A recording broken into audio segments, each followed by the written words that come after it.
Մենք վերադարձանք հարգելի հեռուստադիտողներ, հունիսի 26-ից օգոստոսի 27-ը Հայաստանի նկարիչների միության Արա Սարգսյանի անվան ցուցասրահում Anima Exhibition-ի այս տարվա արվեստագետը Մինաս Ավետիսյանն է։ Մի ստեղծագործող, որի արվեստը շարունակում է խոսել ժամանակի, հիշողության եւ հայկական ինքնության մասին։ Դե ինչ, երեկ հայ մեծ նկարչի ծննդյան օրն էր, իսկ այսօր մենք կանադառնանք ցուցադրությանը, որտեղ գյուղաշխարհն արտացոլող տպավորիչ կոմպոզիցիաներ են, բնանկարներ, դիմանկարներ,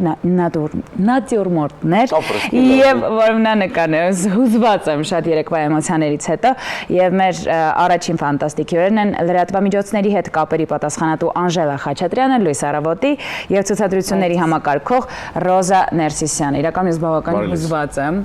որովհետեւ երեկվա էմոցիաները իսկապես ֆանտաստիկ էին։ Նույն հետո եթերում հայտնում ես սկսում եմ այդպես բաներ, իրականում հա ես քեզ լավ հասկանում։ Շատ ճիշտ է։ Ես ներկա չեմ գտվել։ Դու կլինես շուտով ներկա։ Վիդեոների, ֆոտոների, ռեպորտաժները միայն դիտելով արդեն քեզ այդ ֆանտաստիկ էներգետիկան այն որ sense տակնի վրա է անում, ինչու՞ զգացում ես աշխարհում է եւ հատկապես ավելի էպիկ էր այն պահը, որ նրա ծննդյան օրով ես եղա հենց երեք հասցրեցի գալ։ Եվ միանգամից հնչեցնենք առաջին հարցը։ Երեք նշվեց հայ մեծ նկարչի Մինաս Ավետիսյանի ծննդյան օրը։ Ինչ խորհուրդ ունի Anima Exhibition-ի շրջանակներում հենց այս ժամանակահատվածում ցուցահանդեսի կազմակերպումը եւ ինչ սկզբունքով են ընտրվել նկարչի միություն ընտրված եւ ներկայացված գործերը, այսինքն այդ բնանկարները, դիմանկարները եւ այլն։ Ցավոք սրտի Մինաս Ավետիսյանի ժառանգության մեծ մասը մեզ չի հասել, բայց ցուցադրությունը կազմակերպելուց առաջ հնարավոր բոլոր աղբյուրներով պեղել ենք, հնարավոր բոլոր որմնանկարներն ենք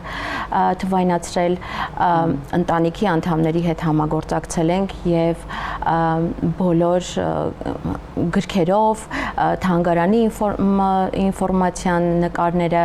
ինչու՞ չէ ազգային մեր պատկերասրահի նկարները բոլորը համատեղել ենք եւ ցուցադրությանը պատրաստվել ենք փորձելով ցույց տալ պահպանված գրեթե բոլոր մնայուն արժեքները։ Տիտանական մեծ աշխատանք էր կատարված իսկապես։ Ահա, հենց այդպես գնահատելի է շատ։ Ապրում ենք այնպիսի ժամանակներով, որ ժամանակակից տեխնոլոգիաներ, արհեստական բանականություն, ու մենք ուզենք, թե չուզենք, մենք ամեն օր առնչվում ենք, շփվում ենք այդ ամեն ինչի հետ։ Բայց շատ կարևոր է, օրինակ հիմա շատերը ասում են, չէ, արհեստական բանականություն, վայ մխրճվել եմ մեր կյանք, էս ինչ վատ է, բայց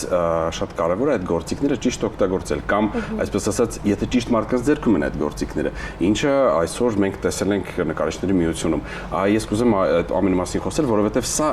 լավ հնարավորություն է ժամանակակից լեզվով, այսպես ասած, խոսել եւ նոր սերնդի հետ, որովհետև սա հնարավորություն է տալիս նոր սերնդին գրավելու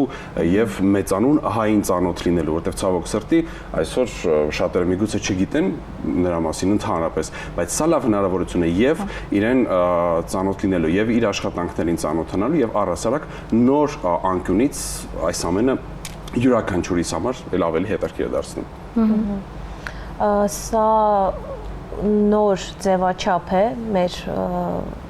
մեր երկրում, որը մեր հանդիսատեսի կողմից շատ լավ արձագանքների մենք արժանացանք եւ արդեն մեր երրորդ ցուցադրությունն է, առաջինը եղել է մեզ մոտ Վան Գոգը Գուստավ Կլիմտի հետ միասին եւ մենք լայն մեծ քանակով այցելություններ ունեցանք, 24000-ից ավել այցելություն ունեցանք, արձագանքները մեր մոտ ուղղակի շատ էին եւ շատը ավելի դրական։ Կային ինչ-որ տեխնիկական հարցեր, որը արդեն ընթացքում շտկվում է, մեզ մոտ Այվազովսկին եղավ 27000-ից եւ ավել այցելություններով, դասարանական այցելություններով, որտեղ որ արդեն երեխաները ավելի են ծանոթանում այս արվեստին, այս նոր ձևաչափին եւ իրենց համար ընկալումը ավելի հասանելի է լինում, որովհետեւ մեզ մոտ կարելի է գալ եւ տեսնել նկարչի 300-ից ավել կտավ մեկ նյութում 45 րոպեվա ընթացքում եւ ծանոթանալ իր կյանքի, կենսագրության, իր աշխատանքների հետ եւ ավելի ոնց որ ավելի հասանելի է դարձնում այս ձևաչափը մեր նոր սերնդի համար։ Ցուցահանդեսում, մի փոքրիկ հավելում։ Ես ճիշտ հասկացա, այսինքն մշտապես կրթօջախների հետ կապը կա, այսինքն դպրոցներ, Այո, այցելությունները մեզ մոտ բավականին շատ են, Այվազովսկի, որ մենք ցուցադրեցինք ձմռանը 17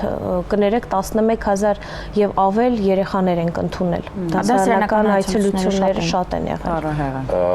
Ճիշտ է, հիմա արձակուրդներ են, բայց կարծում եմ ինչ որ զեղչեր կամ ինչ որ բան կգործի, եթե դպրոցներ, դասարաններ Այո, եթե խմբային այցելությունների դեպքում ունենք այլ փաթեթներ եւ այլ արժեքներ, որի հետ կարող են արդեն հեռախոսահամարով մեզ հետ կապնվել, մենք արդեն ավելի մանրամասն կտեղեկանցնենք։ Կապ չունի արձակուրդը հավաքվեք գնացեք։ Եթ եկեք արձակուրդից, այո։ Ցուցահանդեսում առանձնահատուկ տեղ են գրավում Մինասի գյուղաշխարհն արտացոլող տպավորիչ կոմպոզիցիաներն ու որմնանկարները։ Արդյոք այսօրվա ուրբանիզացված իրականության մեջ մարդիկ դեռ փնտրում են այդ վառ գյուղական եւ վանաղարդ գույները, որոնք բնորոշ են հենց Մինաս Ավետիսյանին։ Մեր ցուցադրության ամենակարևոր առաքելությունը երևի հենց այդ է, որ ժամանակակից, ինչպես նշեցիք, արհեստական բանականության, զարգացած տեխնոլոգիաների պայմաններում որակյալ աշխատանքի արդյունքում այս պահին ունենք այս ցուցադրությունը, որտեղ ջաջուրը իր գունեղ ձևով ներկայանում է եւ ինձ թվում է ցուցադրությունից հետո, եթե ցանկացած մեկը դուրս կգա եւ կգնա ու ավել բան կկարդա Մինաս Ավետիսյանի մասին կամ կփորձի իմանալ Ջաջուր գյուղը որտեղ է ու կարող է իրենց ընտանիքով մի հատ փոքրիկ ճամփորդություն անեն դեպի Շիրակի մարզ ու Ջաջուր գնան, կարծում եմ, որ մենք մեր առաքելության մի մասը կատարած կհամարենք,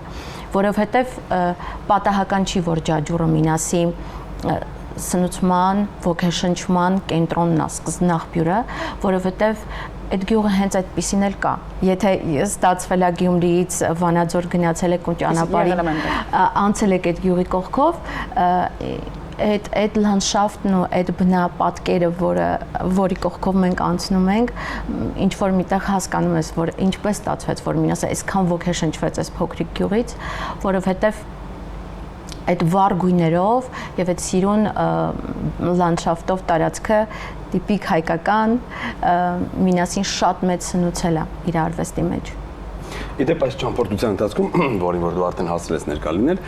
ես գիտեմ, որ հնարավորություն կա լսելու մտքեր եւ խոսքեր տարբեր կարծիքներ Մինաս Ավետիսյանի մասին։ Հետաքրքիր է այդ ինֆորմացիան որտեղից է կարողացել պեղել, որովհետեւ դա ահռելի աշխատանքի ամենակարևոր եւ մեծ մասերից մեկն է։ Եվ ինչի մասին է խոսում, եթե կարելի ավելի մանրամասն։ Ինչպես նշեցիք, տիտանական աշխատանք է արված, Անահիտը շատ ճիշտ բառով բնութագրեց, ունենք ռեժիսորական մեծ աշխատանք արված, համագործակցություն, ունենք ընտանիքի հետ համագործակցություն եւ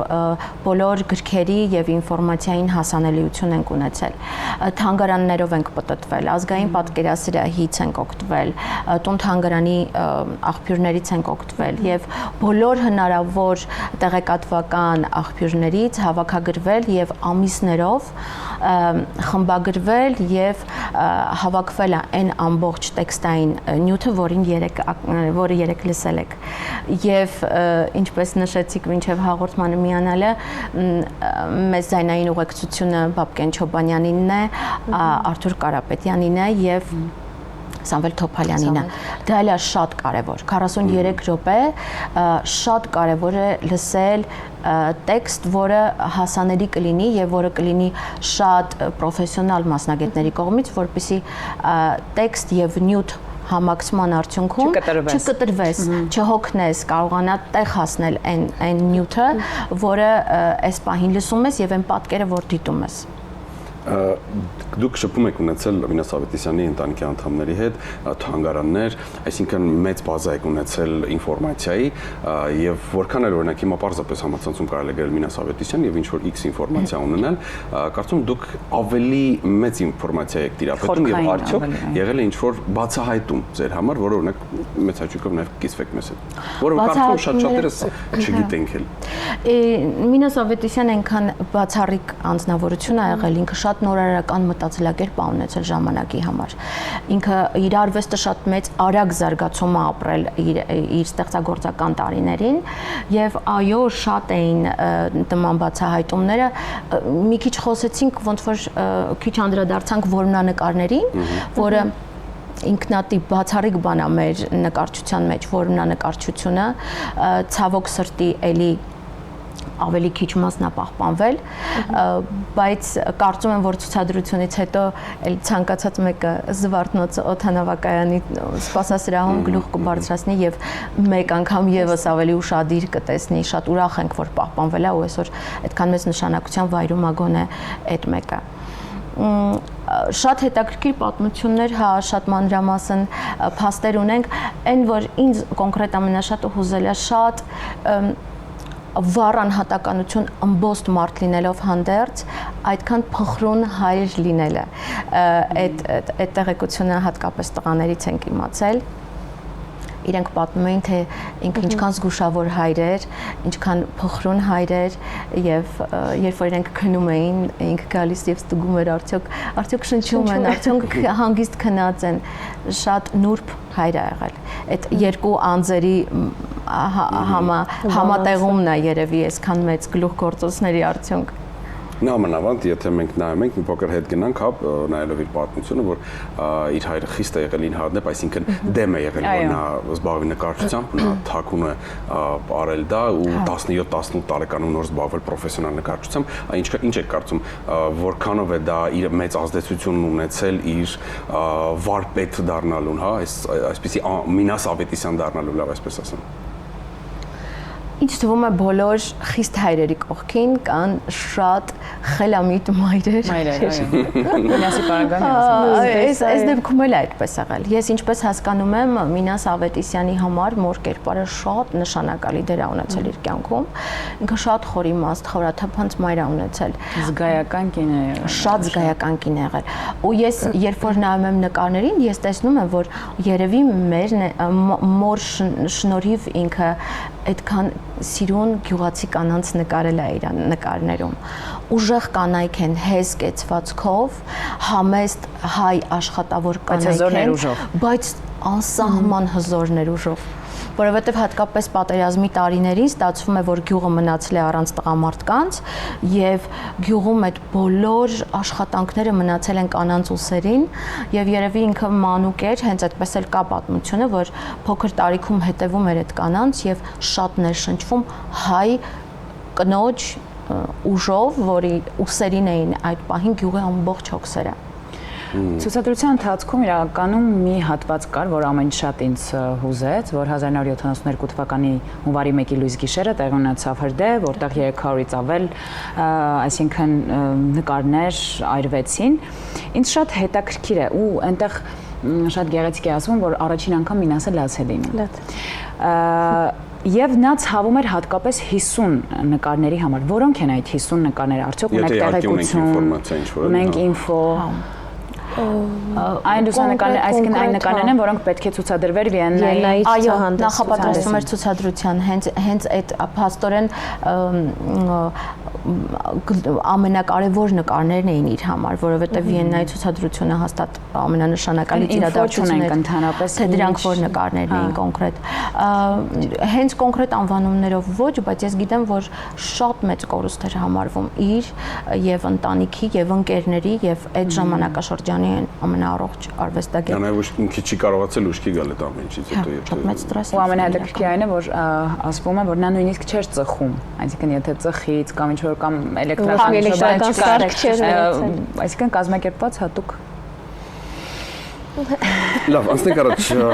Նաև Մինաս Ավետիսյանը պարզապես կարծում չի նկարել Հայաստան, հա, նա Հայաստան այլ գույներով է ներկայացրել ու ես կարծում եմ սա շատ գրավիչ է տուրիստների համար։ Որքան հոսք կա տուրիստների, այսինքն որքանով են հետաքրքրված մարդիկ, ովքեր ընդհանրապես կապ չունեն մեր մշակույթի, մեր պատմության հետ, բայց սա իրենց գրավում է եւ մենք տեսնում ենք սրահում արդյոք տուրիստների քանակը մեծ է թե ոչ։ Բավականին է, որովհետև հիմա կարելի ասել համ սեզոնային է, որ այցելություններ կան այլազգի այցելուները մեզ մոտ։ Մենք հնարավորություն ունենք նույնպես ռուսերեն լեզվով եւ անգլերեն լեզվով, մենք ունենք տեքստային տարբերակով, իրենք կարող են իրենց հետ կամ իրենք կարդան, կամ իրենց հետ վերցնեն սրահ QR կոդով, մեզ մոտ այս տարբերակ կա, որ կարող է օտարի երկրյա մեր այցելուները նույնպես զգան այն ինչ որ տեղի ունենում մեր սրահում։ Վաու։ Ես ամեն անգամ երբ մենք ունենում ենք տարբեր հյուրեր ու մենք խոսում ենք մեծանուն հայերի մասին, գիտեք ինձ ինչն է ամեն շատ հուզում, օրինակ ամբողջ աշխարհը գիտի Շեքսպիրին, Դա Վինչին, անուններ են, որոնք լավ հարմարում ասում, շատ լավ PR-ված են ամբողջ աշխարհի համար։ Մենք այդ խնդիրն ունենք, այսինքն ամբողջ աշխարհը այսօր խոսում է եւ Կոմիտասի մասին, Արամ Բաբաջանյանի, Արամ Խաչատրյան ու մենք շատ մեծանուն հայեր ունենք, որոնք կարծես թե այդ PR-վելու ու լավ գովազդելու կարիքն ունեն։ Արդյոք մենք ճիշտ ենք դա նկատում, թե ոչ, թե այլ գործոն էլ կա, որը որ բացակայում է։ PR-վելու կարիք նույնիսկ Հայաստանում ցուցադրությունը իրականացնելիս կա, որովհետև շատ հետաքրքիր է, բայց այս պահի դրությամբ ամեն դեպքում ցուցադրությունների ակտիվության աճի լիահուսություն ունենք, բայց այնպես է, որ նույնիսկ Մինասը ինքը շատ հուզական կապով հայ մարդու հետ կապված նկարիչ է եւ այս դեպքում հայերի այցելությունը, ընտանիքներով այցելությունը, մարդիկ ովքեր մեկ անգամ կգան, նրանք անպայման կվերադառնան ընկերներով, ընտանիքներով, եթե ընտանիքների անդամներով չէին, հետո կխոսեն, կտարածեն եւ այսքան կրթական Անահիտը նշեց, որ իր համար նույնիսկ ժամանցի տարեր կային, այսինքն 3 երեկոյան ինքը սրահում կարողացավ նույնիսկ ժամանց վայելել։ Այսինքն այս ամենի համադրությունը շատ սիրուն ցուցադրություն է դարձնում, շատ ժամանակակից մոտեցում է ստացվում ցուցադրության եւ կրթական կոմպոնենտ, եւ ճանաչողական, եւ ժամանցի վայր, այդ բոլորը իրար հետ շատ հետաքրքիր կոնցեպտ է ստացվում մեր ցուցասրահում։ Բայց առաջին հերթին քայլ առ քայլ պետքա տարածումը առաջին հերթին մեր երկրում ունենանք։ Մինասի նման արվեստագետին միանշանակ բաց ենք համագործակցությունների համար եւ փորձում ենք դրանք իրականացնել, ուզում ենք հայաշատ քաղաքներում ցուցադրությունը կազմակերպել։ Իսկ կլինի մեր ցուցադրությունը որոշակի պայմաններ է պահանջում, տեսակ տարածք, այո, տեխնիկական շատ լուծումներ են պետք։ Բայց ֆենոմենալ կլինի։ Բայց ինչ որ լուծում պետք է տալ, չէ՞, նայեք, օրինակ մարզում բնակվող շատ մեր հայրենակիցներ կուզեն մեծ հաճույքով ներկա գտնվել, բայց ֆիզիկապես օրինակ չունեն հնարավորություն եւ գալու կամ հեռու են բնակվում եւ միայն այսպես ասած օրինակ Գորիսում բնակվող մեր հայրենակիցները օրինակ հիմա չունեն հնարավորություն գալ հասնելու Երևան, ցավոք սրտի։ Արդյոք կա նման պլաններ հետագայում ինչ որ մարզերում բնակվող մեր քաղաքացիների համար։ Շատ կան պլանները անպայման ուզում ենք, բայց մենք այս պահին միակ խնդիրը տարածք ունենալու, նման մեծ սրահ ունենալու, մեր սրահի մեծությունը 500 քառակուսի մետր է։ Այսինքն դրանք կոնկրետ ձևաչափ է պահանջում եւ կոնկրետ չափորոշիչներ, որոնց համապատասխանող սրահ գտնելու դեպքում միանշանակ մտածում ենք եւ Հայաստանի մարզեր, մեծ քաղաքներ, այս դեպքում Գյումրի ինձ թվում է ավելի շուտ, ավելի հասանելի տարբերակ է Գյումրին եւ հետաքրքրվում ենք այս պահին, ինչու՞ չէ մեծ հայաշատ քաղաքներում նույնպես համագործակցությունների առաջ բաց ենք եւ մենք էլ ենք փորձում գտնել ուղիներ, որովհետեւ Մինասի շուրջ ստեղծված նման ձևաչափով ցուցադրությունը ինքը այս պահի դրությամբ համոզված եմ միակն է աշխարհում։ Այո, եւ վերջում թերևս արդեն փակում ենք հաղորդումը, շատ ցավում եմ։ Ինձ եւ շատ տպավորել էր Մինաս Ավետիսյանի եւ Մարտիրոս Սարյանի հանդիպումը, երբ հանդիպում են եւ Սարյանը նրան ասում է՝ «Շուտ գայր, արվեստը պայքար է եւ պայքար է սիրում եւ իրականում ասում եմ, որ շատ ուրախ եմ, որ դու եկար եւ հիմա դու մենակ չես եւ շարունակիր խիզախել, ես հավատում եմ քո ձեռքին»։ Այդպես գնացեք, դիտեք եւ այդ ֆենոմենալ մի քանի 45 րոպեն, հա, այսպես ասած, վայելեք, տեղեկացվեք, որովհետև իսկապես մենք ունենք մեծանուն հայեր, ում մասին պետք է իմանանք եւ ճանաչենք նրանց։ Դե ինչ, հայ նկարչի խոսում վրձնահարվածները սպասում են իր հանդիսատեսին մինչև օգոստոսի 27-ը, դուք ունեք այդ հնարավորությունը, գտեք ժամանակ սրճարաններից, պարզապես Արամի Պուշկի փողոցում սրճարանում նստեք փոխարեն, մի քիչ հա, էլի գնացեք TikTok բան Instagram դուսեք եք այդ ամեն ինչից գնացեք մի լավ բանով զբաղվեք։ Եվս մեկ անգամ հիշեցնենք մեր հյուրերն են լրատվամիջոցների հետ կապերի պատասխանատու Անժելա Խաչատրյանը, ցուցադրությունների համակարգող Ռոզա Ներսեսյանը։ Շնորհակալ ենք շատ։ Ձեզ լավ օրվա շարունակություն։ Իսկ մենք խոսանք շատ արդեն կարևոր այլ թեմայի շուրջ, որը վերաբերում է արդեն առողջությանը, մեր հյուրը արդեն այստեղ է, վարկյան դրանց կլինի տաղավարը, մնացեք մեզ հետ։